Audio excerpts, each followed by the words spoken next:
mon âme ne croit plus en elle et qu'elle s'enfonce.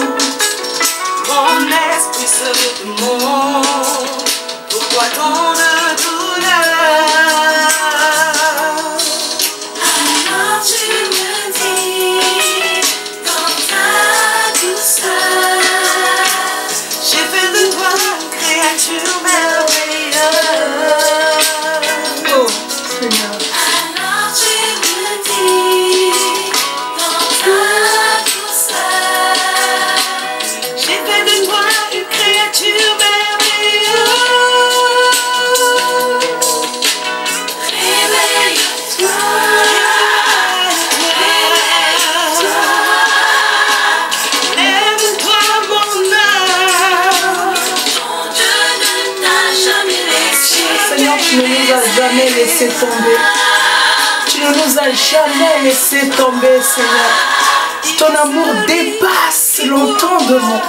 Ton amour dépasse, Seigneur, les frontières, des limites, oh Dieu.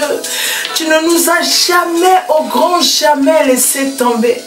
Ton amour si grand, oh Dieu, tu n'as pas voulu, Seigneur, oh Dieu, avoir cette représentation que tu as montrée à Abraham de ta personne. Tu as révélé encore à Moïse autre chose. À Christ, tu nous as révélé que tu étais notre Père et tu nous donnes le Saint-Esprit parce que tu veux qu'au Seigneur, ô Éternel, que là où tu es, que nous y soyons aussi, ô Père. Oh, tu ne nous as jamais laissé tomber. J'aimerais dire à mon âme, j'aimerais dire à mon esprit, à mon corps, ton Dieu ne t'a jamais laissé tomber.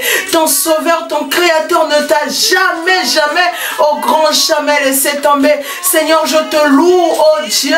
Je célèbre ta grandeur. Seigneur, je dis que tu ne nous as jamais laissé tomber. Quand nous avons traversé, Isaïe dit, Seigneur, quand tu seras dans les eaux ne te submergeront point. Quand tu seras dans les feux, Seigneur, le feu ne te consumera point, oh Dieu.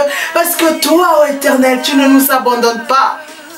Peu importe le lieu, peu importe l'endroit où nous sommes, oh Dieu, tu viens toujours à notre secours. Seigneur, tu n'as pas peur de la pourriture si nous nous trouvons dans la poubelle, si nous nous trouvons dans la boue, oh Dieu, tu es toujours là. Tu es le Dieu qui vient et qui n'a pas peur, Seigneur, oh Dieu, d'affronter, Seigneur, notre monde. Et pourtant, Seigneur, contraire à ton monde, et pourtant sale, Seigneur, à tes yeux. Mais ton amour ne voit pas la saleté. Ton amour ne voit pas, Seigneur, notre imperfection, mais ton amour parle et domine à tout ce que nous pouvons avoir, Seigneur, sur nous. Nous te rendons honneur, louange et gloire parce que tu es Dieu et nous sommes dans la joie, Seigneur, d'être en ce lieu, de parler de toi, de parler de ta part, de proclamer le nom de Jésus, de parler des merveilles du royaume, d'annoncer Christ, oh, lui qui est notre Dieu, de proclamer sa louange, de dire que lui seul est digne de recevoir la louange, l'honneur et la gloire. Shalom, shalom, shalom. Shalom, nous vous saluons dans le précieux nom de notre Seigneur Jésus-Christ. Nous sommes encore dans la joie d'être en ces lieux.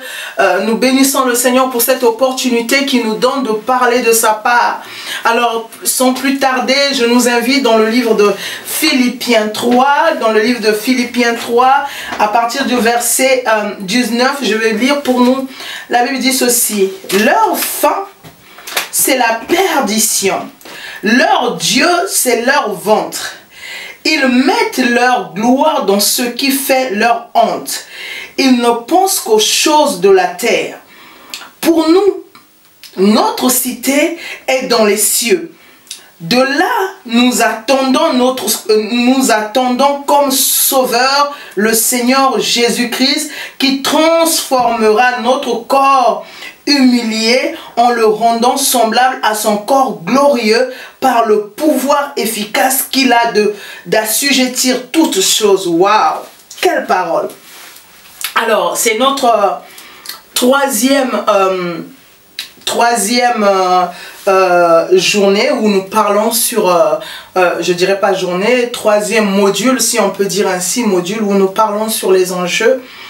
Et nous bénissons Dieu pour ce message sur l'enjeu qui font partir de notre base, ce sont des fondamentaux de la vie chrétienne où l'homme doit comprendre l'essentiel, les choses essentiel à sa marche chrétienne, ce qu'il doit savoir dans sa marche, ce qu'il doit faire, ce qu'il doit accomplir dans sa marche chrétienne. Et cela est très important de saisir, de comprendre l'enjeu. J'aimerais dire d'emblée, c'est que quand vous n'avez pas saisi l'enjeu, vous perdez le match. Chaque match, chaque vie, chaque histoire a un enjeu, comme je l'ai dit dans les jours passés. Vous devez être des personnes qui saisissent l'enjeu et qui, quand ils misent, ils ne misent pas comme s'ils étaient à l'aventure, mais ils misent en misant le prix de leur vie. Alors, par la grâce de Dieu, nous sommes dans ce troisième volet où nous parlons toujours sur l'enjeu. Et par la grâce de Dieu, ce texte que nous avons lu est tellement fort. Le texte dit que leur fin, c'est la perdition. Leur Dieu, c'est leur ventre. Ils mettent leur gloire dans ce qui fait leur honte.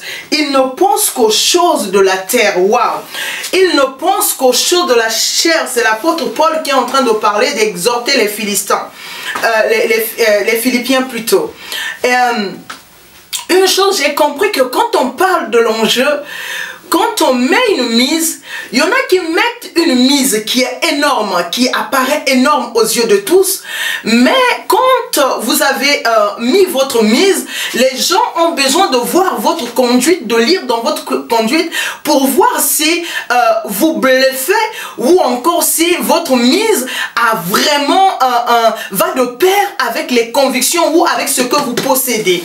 J'aimerais nous dire ceci. J'aime bien ce que la Bible dit dans le livre de 2 Corinthiens 5, 17 que ceux qui sont en Christ, ils sont devenus une nouvelle créature, les choses anciennes sont passées. Pour dire simplement que nous avons embarqué en Christ, nous sommes en Christ. Donc ceux qui connaissent Dieu, ils nous voient avec cette image des personnes qui ont accepté Christ. Donc nous sommes en Christ, nous sommes où nous avons embarqué dans le Seigneur, nous sommes en Jésus. Vous voyez, quand on dit en Jésus, ça veut dire que c'est comme si c'était un monde. Nous faisons partir du monde Jésus, en d'autres termes ici pour le dire. Mais quand une personne met sa mise, on regarde aussi son comportement pour voir que est-ce la mise que la personne a mise va de pair avec ses réactions, avec ce que la personne renvoie comme apparence, comme image. Nous qui sommes en Jésus, quand nous misons notre vie, le monde a les yeux braqués sur notre personne. Et donc, ce que vous devez comprendre, c'est que quand on parle de l'enjeu, le monde aussi a son regard sur nous. Le monde physique, le monde invisible a ses yeux braqués sur nous. Pourquoi?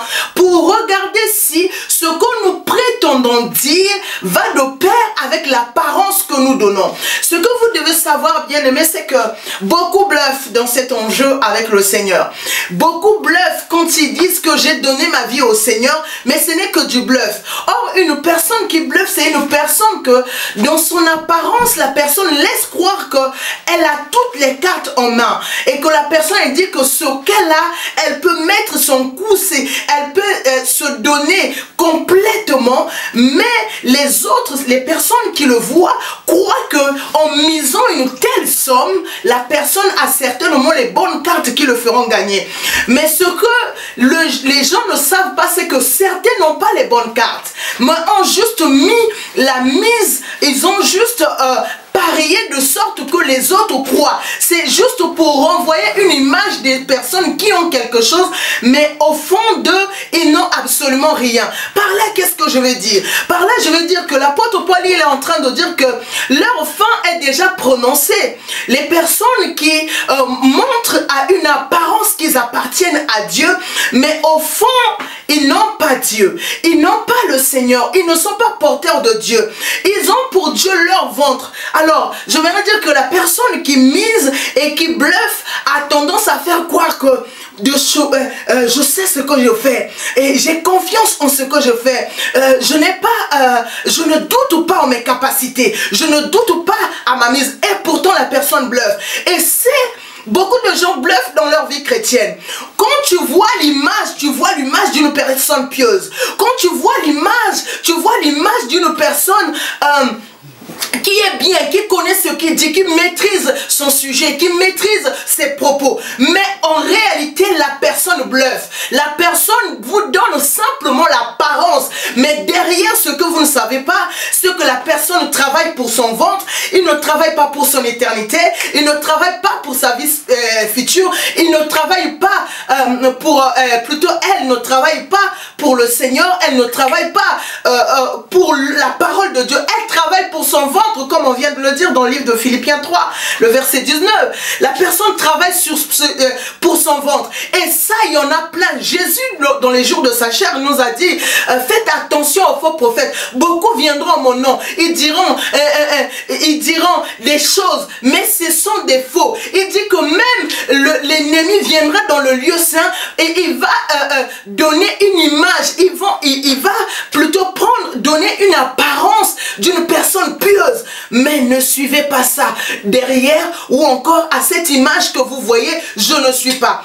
Et ça me bouleverse. Alors je comprends une réalité, c'est que l'enjeu, ce n'est pas seulement l'apparence que vous voyez. Parce que dans l'apparence, il y a du bluff. Dans l'apparence, tout le monde est saint. Dans l'apparence, tout le monde est enfant de Dieu. Dans l'apparence, tout le monde est bon.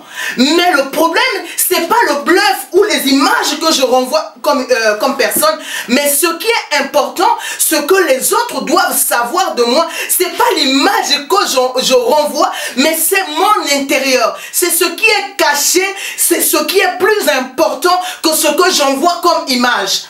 Laissez-moi, permettez-moi de vous parler du bluff. Parce que beaucoup bluffent, n'est-ce pas? Beaucoup envoient une image que je suis saint.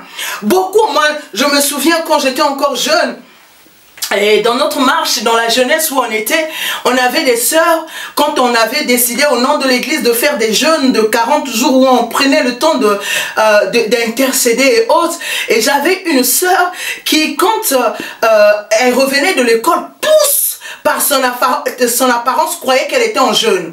Et nous tous, on était sûrs qu'elle était en jeûne. Mais non, elle n'était pas en jeûne. Elle ne jeûnait pas 40 jours avec nous. Mais quand elle venait de l'église, elle prenait l'air fatigué. Elle avait le visage pâle. Elle avait le corps d'une personne. Son corps maigrissait, chose étonnante, quoi. Mais or, au fond, quand elle m'a dit un jour que je ne jeûne pas, j'étais assourdie. Je ne venais pas. Pourquoi? Parce que la sœur avait travaillé son image pour me faire croire que ce qu'elle me renvoyait ou ce qu'elle renvoyait aux autres, c'était vraiment par rapport au lieu. Quand on parle, vous pouvez voir, quand j'ai parlé sur ce grand thème, l'ornement du cœur, il y a une partie, j'ai parlé sur sous-kématizo, méta-sous-kématizo, et qui montre simplement les apparences que les uns et les autres peuvent avoir. Là, comme j'en ai déjà parlé, j'en parlerai plus. Mais c'est juste pour nous emmener à comprendre un fait, c'est que une personne qui bluffe vous fait croire, vous touche par les émotions. J'aimerais te dire ceci, une personne qui imite peut imiter et être aux yeux des autres comme l'original. Il peut faire croire que lui, il est l'original et la vraie personne est la copie. Ça veut dire que la personne qui donne une apparence prend le détail des moindres choses que vous ne prenez pas. C'est-à-dire la personne qui bluffe, il te fait croire dans ses yeux, il te fait croire dans sa respiration qu'il a confiance. Mais à l'intérieur, c'est les battements de cœur. Son cœur frémit de peur. Mais à l'extérieur, il vous montre une autre image. Il vous fait croire que ce que je possède, c'est vraiment ça. Il y a les bluffs chez les chrétiens. D'apparence, tu t'habilles bien. On croit que quand on te voit dans ta façon vestimentaire, on te dit non, lui là, il ne peut même pas faire. C'est pourquoi il y a beaucoup de gens, je ne citerai pas le nom de la religion, mais il y a une religion que je connais, les gens on se couvre entièrement, mais ce sont des prostituées, ce sont des femmes qui vont faire des choses, des dégâts terribles avec les hommes. L'apparence, quand tu vois d'apparence, tu vois la personne donner une image d'une personne, une personne qui renvoie à la sainteté. N'est-ce pas? Vous avez vu d'autres personnes, quand vous les voyez, vous dites, waouh, quel charisme, quelle éloquence, waouh, la personne parle avec sagesse. Ah non, ce qu'il a dit là, il n'y a que le Saint-Esprit. Nous attribuons le Saint-Esprit parfois à des imitations que les gens ont revêtues justement l'apparence, mais en réalité Dieu n'est pas dedans, parce que beaucoup bluffent.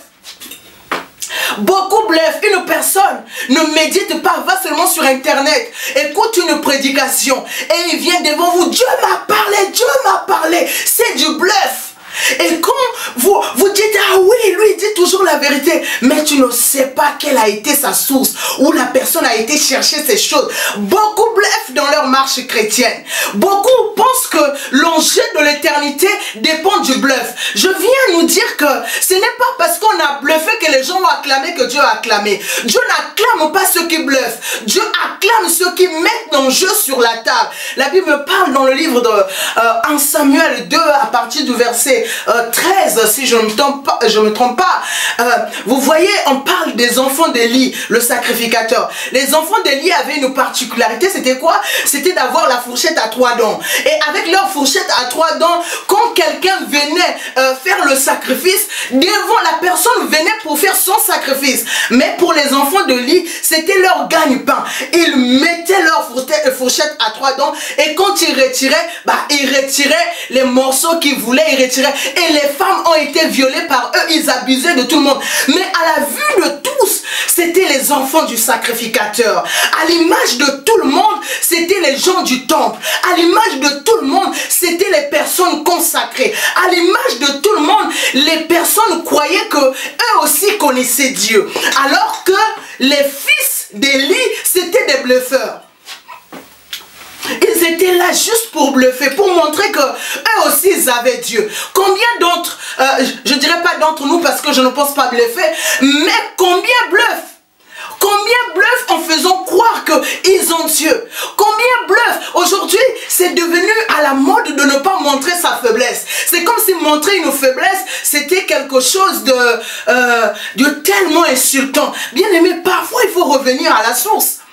Il faut revenir à la source pour comprendre que ceux qui ont vu la gloire de Dieu, ce sont des personnes qui ont reconnu avoir été faibles dans certaines choses. Moïse, quand le Seigneur l'apparaît dans le livre de Exode 3, vous allez remarquer le grand Moïse dire quelque chose. Je ne sais pas parler, déjà, le chapitre 4. Il dit, je ne sais pas parler, j'ai pas la langue facile. Il dit, tu connais ton serviteur. Depuis que tu parles, tu peux constater que j'ai pas la langue facile. Le Seigneur lui dit, qui donne la langue à l'homme? Qui donne la possibilité de parler à l'homme? Donc, en fait, même Moïse, dans sa façon de faire, il disait que moi, ici, j'ai une faiblesse. Je ne dois pas m'appuyer en m'approchant de Dieu. Non, beaucoup de gens bluffent qu'on est ça, on est ça. Derrière, ils couchent avec les hommes. Derrière, ils couchent avec les femmes. L'église de Dieu est devenue un bordel. C'est ce que Jésus avait fait. Il a pris le fouet, il a fouetté ceux qui vendaient. Parce que le temple de Dieu, ce n'est pas un endroit où on vient bluffer. C'est un endroit de transformation. C'est là où on vient miser sa vie. Et on ne mise pas en montant dans son apparence. On mise, on monte, en révélant notre vraie nature. Quand tu viens dans la présence de Dieu, ce n'est pas pour miser, plutôt pour bluffer, c'est pour montrer la nature de Dieu. Et j'aime ce que le Seigneur dit dans le livre de Matthieu, il dit, venez à moi, vous tous qui êtes fatigués, chargés. Le Seigneur t'appelle avec tes faiblesses, avec ta charge, mais il t'assure qu'il va te décharger, il va te donner son joug qui est léger. Donc en soi, on ne vient pas dans la présence de Dieu pour travailler pour notre ventre. Nous ne prêchons pas pour avoir l'argent. Nous ne prêchons pas pour être connus. Parce que être connu ou l'élévation, nous l'avons en acceptant Jésus. My God, le jour où nous avons accepté Jésus, notre position a quitté la terre et nous nous sommes positionnés au ciel. La Bible dit, vos vies sont cachées dans les lieux célestes en Jésus-Christ. Donc je comprends que l'élévation c'est Christ, c'est avoir Jésus. Avoir Jésus, c'est la plus grande élévation qu'il y a. On n'a pas besoin que les gens nous connaissent. On a besoin que les gens et que Christ nous connaisse, nous connaissent. C'est ça ce qui a de l'importance. Ce n'est pas ce que les gens pourront m'acclamer, me dire qu'il a Dieu, il a Dieu. Et s'ils me disent que j'ai Dieu, et si pour à la fin que je sois expulsé du royaume, à quoi ça sert? Ceux qui bluffent seront expulsés. Les gens pensent qu'il y a des expulsions seulement dans les nations où on t'en renvoie dans ton pays d'origine. Bah, si tu fais de la terre ton pays où ton ventre est nourri, le ciel va t'expulser à rester sur la terre. Donc, comprenons que quand on parle de l'enjeu, on ne parle pas du bluff. Une sa vie devant le Seigneur ne bluffe pas. Une personne qui consacre sa vie devant le Seigneur ne fait pas des tromperies. Je lisais encore la Bible ce matin et j'ai été ébloui sur ce que l'apôtre Paul était en train de dire. Il a dit que même vous, dans votre façon de faire les affaires, ne vous trompez pas, soyez honnêtes. Beaucoup de gens sont dans les affaires, autant qu'enfants de Dieu, ils bluffent dans leurs affaires. Le prix est comme ça et ils ne sont pas vrais dans ce qu'ils disent. Ils ne sont pas vrais, ils bluffent. Et quand à force de bluffer, on prend la nature et l'apparence de l'ennemi parce que dès la fondation du monde, le diable était vraiment ce qu'il est. Excusez-moi. Donc vous comprenez par là que Paul, il est en train de parler dans le livre de Philippiens. Il dit leur fin. On connaît déjà leur fin. Ceux qui bluffent là, on connaît leur fin. Je reviens encore pour nous dire ceci. L'enjeu de notre marche chrétienne se trouve à la fin, comme je l'ai dit le premier jour. Se trouve à la fin. Ne se trouve pas au milieu, mais se trouve à la fin. Celui qui bluffe ne bluffe pas seulement sur son présent, il est en train de bluffer sur la fin. Donc à chaque fois que tu bluffes sur ta vie, à chaque fois que tu es en train de manipuler les gens, c'est ton avenir, c'est ta destinée que tu manipules. À chaque fois que tu crois que j'ai gagné parce que j'ai fait des combines de gauche à droite, sache-le mon frère, ma soeur, c'est que les combines que tu fais jouera et parlera pour toi le dernier jour de ta vie. Donc, on est dans cette marche pas pour bluffer, on est dans cette marche pour donner une apparence, mais on est dans cette marche parce que l'enjeu de cette marche ne nous demande pas d'avoir des apparences trompeuses, mais avoir un cœur sincère en tout. Mieux vaut dire à une personne non, je ne le ferai pas, que dire oui et ne pas le faire. Aujourd'hui, la mentalité même pure, la mentalité de Dieu a disparu peu à peu chez les enfants de Dieu. Pourquoi? Parce que le bluff est devenu notre nature. Nous sommes des hommes et des femmes qui prennent tout à la légère. Une personne qui bluffe, c'est une personne qui prend les choses à la légère. Une personne qui bluffe, c'est une personne qui ne considère pas l'enjeu de sa vie. Une personne qui bluffe, c'est une personne qui se croit que demain il aura encore le pouvoir de changer les choses. Mais la personne consciente qui sait que l'enjeu de ma vie, et je le dépose dans les mains du Seigneur, c'est une personne qui se prépare déjà à savoir que si le Seigneur se pointe à l'instant T, je suis prêt. Mais celui qui bluffe n'est jamais prêt. Le Seigneur nous appelle à être prêts. La Bible nous parle dans le livre de Matthieu 25 de ces vierges. Il y en a qui ont saisi l'enjeu, ont préparé leur lampe avec leur huile. Mais ceux qui étaient dans le bluff, dans les Matthieu vu, je suis fiancé, et puis quoi? Ils étaient étonnés de voir que quand l'époux est arrivé, elle n'avait pas ce qu'il fallait avoir. Donc je comprends que dans cette marche chrétienne, c'est pas question de bluffer. Si je ne me sens pas bien, ça ne sert à rien d'aller prêcher. Si je ne me sens pas bien moralement, je dois soigner mon intérieur. Je ne dois pas seulement être une personne qui montre à l'apparence une personne forte, alors que ce que je dis, parfois les choses que tu dis n'ont même pas de rapport avec ce que toi-même tu fais. Du bluff, ça. Un bluff. On est en train de bluffer sur la parole de Dieu, vous vous rendez compte? On est en train de bluffer en venant. Il y en a même qui tordent le sens de la parole. Ils prennent la parole, ils disent qu'il est dit ceci, cela, mais à cause de leur manger, de leur boire, ils manipulent les versets bibliques. Ils changent le sens même des versets bibliques. Ils prennent les versets bibliques pour que ces versets bibliques leur donnent à manger. J'ai aimé ce que l'apôtre Paul il a dit. Il dit, oh, j'avais le pouvoir de manger de votre pain, mais quand j'étais au milieu de vous, je n'ai pas voulu seulement, j'ai travaillé, j'ai gagné mon pain.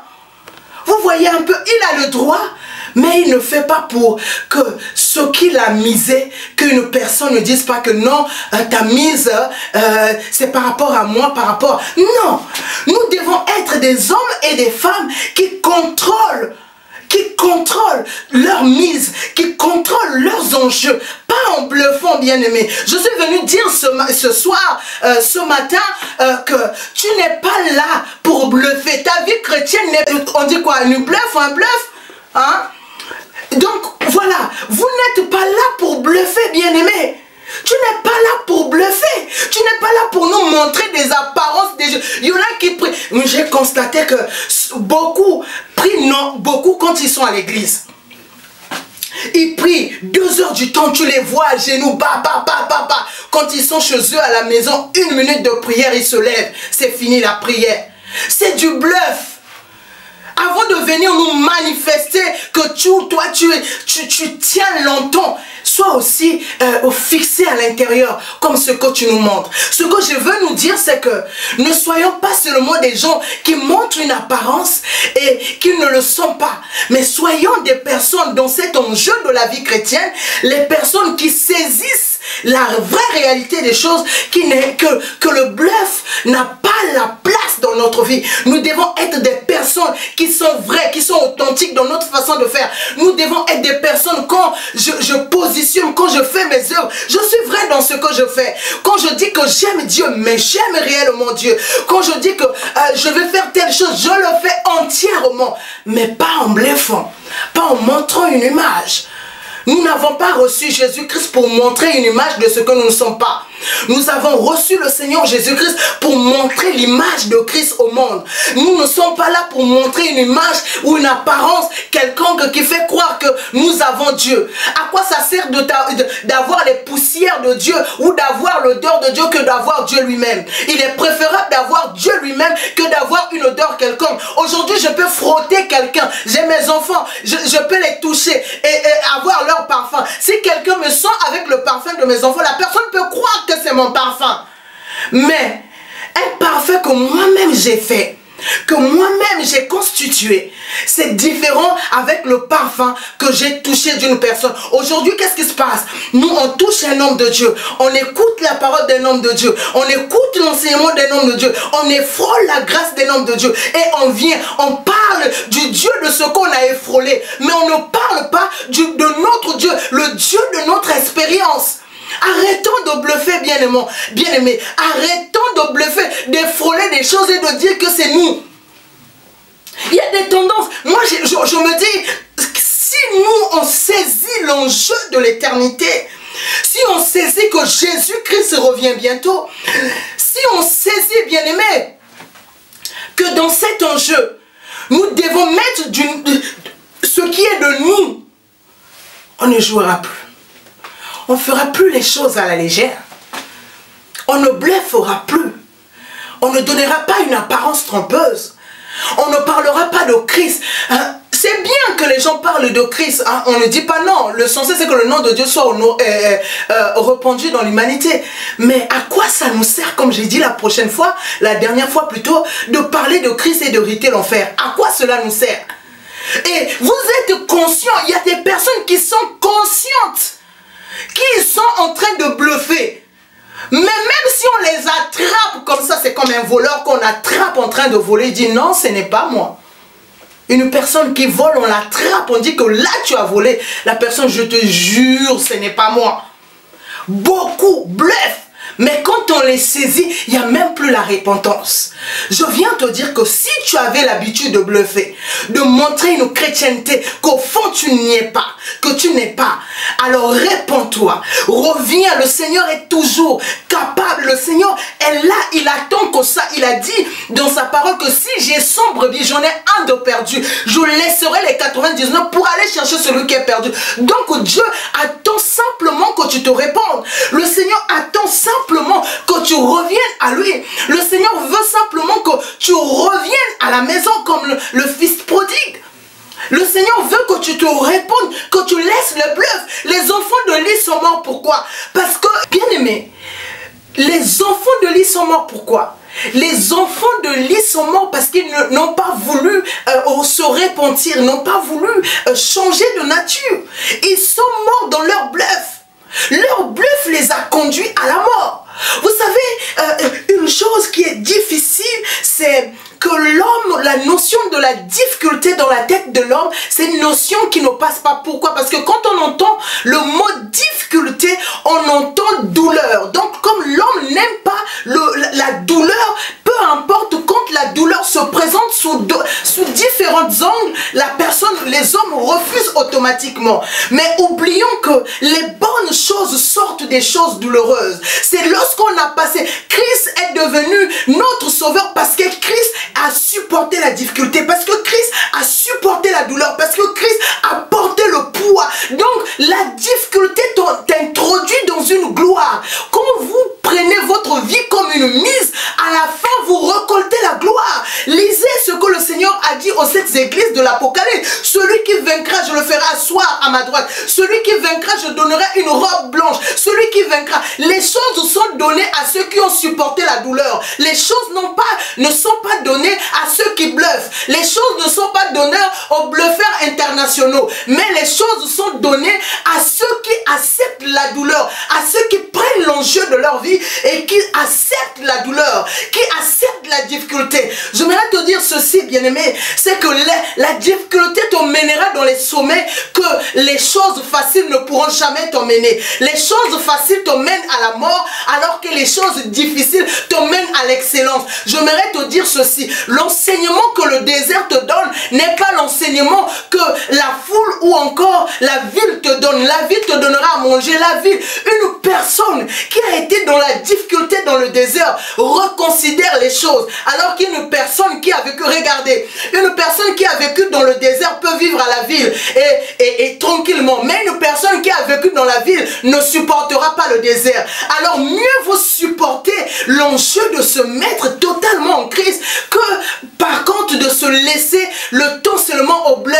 J'aimerais te dire, les bluffeurs ont peur de la douleur, les bluffeurs ont peur de se donner, ont peur de souffrir. Les bluffeurs cherchent des facilités, cherchent des solutions toutes faites, cherchent seulement des magouilles. Oh, combien même les magouilles sont rentrées dans les églises, combien même les magouilles sont au centre des chrétiens, combien même ceux qui trompent leurs frères, ce sont même ceux de la même maison.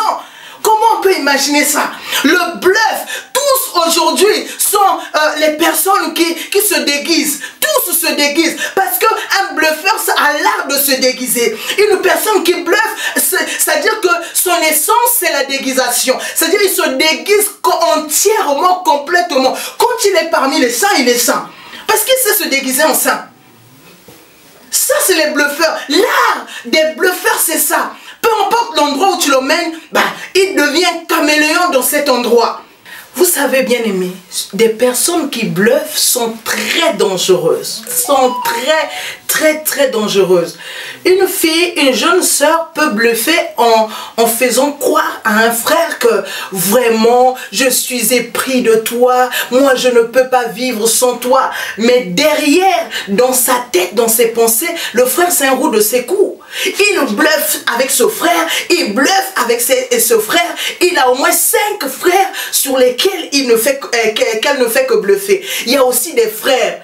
Ceux qui bluffent beaucoup dans les églises, c'est des frères. À lui seul, il a 5 fiancés en même temps parce que chaque fois il vient ici, il bluffe. Moi, je te ferai ceci. Moi, je suis l'homme parfait. Il vient chez cette soeur, il bluffe, il dit ça. Au fait, lui-même, il a bluffé 5 sœurs à l'église. Et le jour où la vérité sort, il dit que tu quittes l'église. Ne quitte pas. C'est le fruit de ton bluffage. Si je peux dire ainsi, je crée un mot là. Donc, vous voyez bien aimé qu'il faut arrêter de bluffer. Vous détruisez les cœurs, vous détruisez des vies en bluffant. Vous traumatisez des vies en bluffant. Toi qui bluffes, tu ne te rends pas compte du mal que ton bluff fait chez les gens. Toi, tu dis que tu n'aimes pas une personne. Pourquoi tu vas bluffer en disant que moi je t'aime, moi ceci, moi cela? Non, tu n'aimes pas, tu n'aimes pas. Arrête de bluffer. Arrête de faire croire, d'évangéliser la sœur, de lui envoyer des versets bibliques par l'évangélisation. Et à la fin de dire que non, moi j'avais déjà donné ma parole à une autre. Arrête de bluffer. Quand tu vois les intentions d'une personne, ne bluffe pas, dis à la personne avec toute la gentillesse que vraiment, il y a aussi des sœurs qui n'écoutent pas.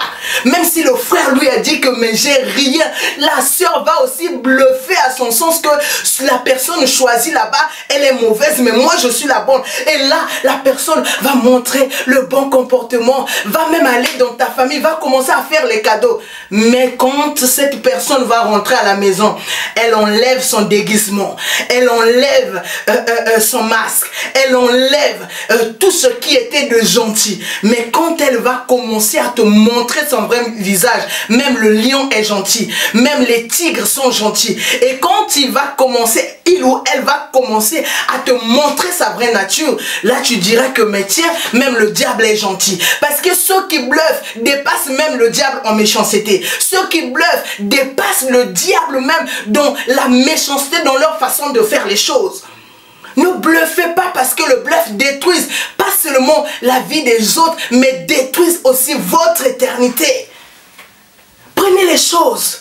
Réalisez que chaque chose que tu fais sera pesée et jugée, passera dans le feu de Dieu. Tout ce que tu feras sur la terre passera sur un feu, sera pesé. Dieu verra les motivations qui étaient cachées. C'était pour avoir un poste. Combien de personnes, quand ils veulent une responsabilité à l'église, sont pieuses, sont à l'heure, sont sérieuses, mais ils bluffent en montrant que j'ai l'apparence qu'il faut.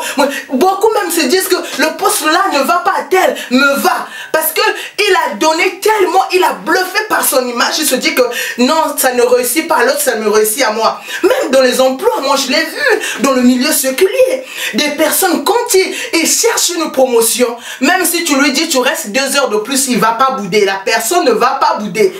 Mais seulement après avoir eu le poste. Ah, moi aussi j'ai ma vie. Mais les efforts contre les personnes qui bluffent font pendant qu'ils bluffent, quand vous les demandez de le faire maintenant en temps normal, ils n'acceptent pas. C'est ce qu'on a vu la fois passée. Le jeune homme riche. Le jeune homme riche, il a dit, s'il faut donner l'argent, là je ne bluffe plus. Je respecte pour moi la loi. Je fais pour moi toutes les choses. Mais quant à mes sous, ah non, il ne faut pas bluffer. Combien ont régné la foi parce que le Seigneur leur a demandé quelque chose qui était précieux à leurs yeux.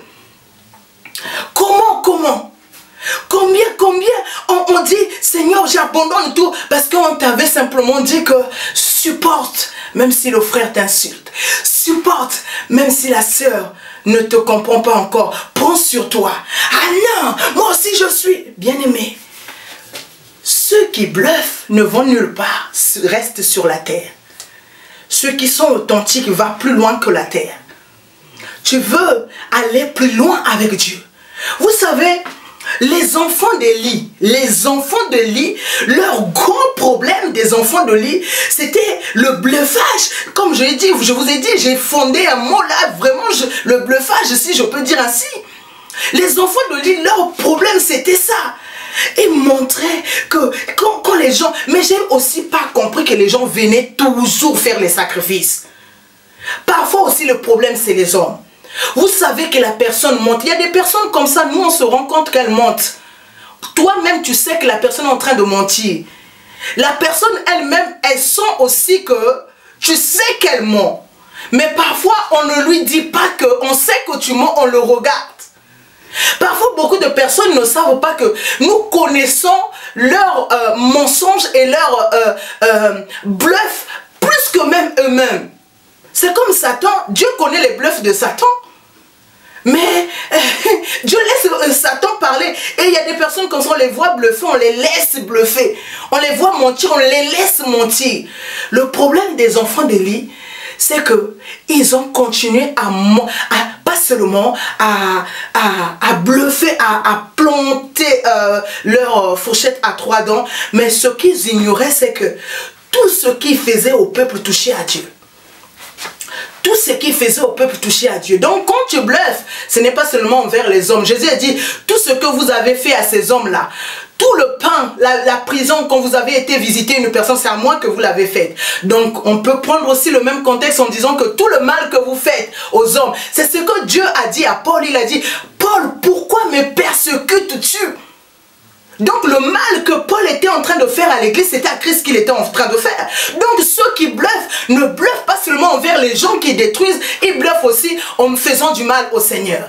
Donc soyons des personnes renouvelées, vraiment transformées, des personnes qui cherchent à ce que leur vie soit complètement changée de l'intérieur. Une vie renouvelée, une vie changée, une vie à la gloire de Dieu. Une vie qui pousse à glorifier le Seigneur. Ne soyons pas des hommes et des femmes qui bluffent et qui sont les bluffeurs internationaux. soyons plutôt des cœurs purs qui se déversent devant Dieu. Soyons des personnes nettes et vraies qui honorent Dieu. C'est dangereux, bien-aimés. L'enjeu de notre éternité, ce n'est pas un jeu. Le Seigneur ne nous a pas appelés à être des bluffeurs nationaux.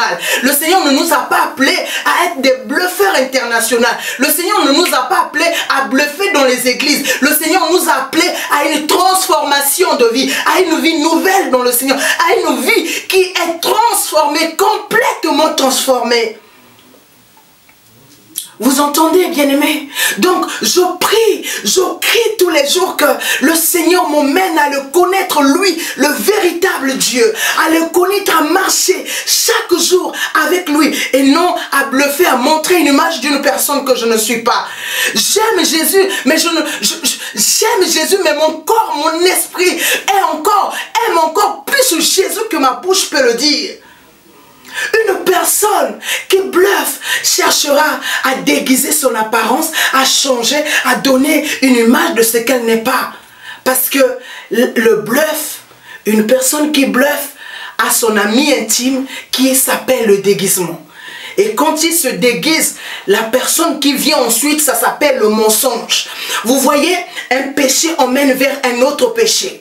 Une personne ne peut pas bluffer et rester seulement dans le bluff.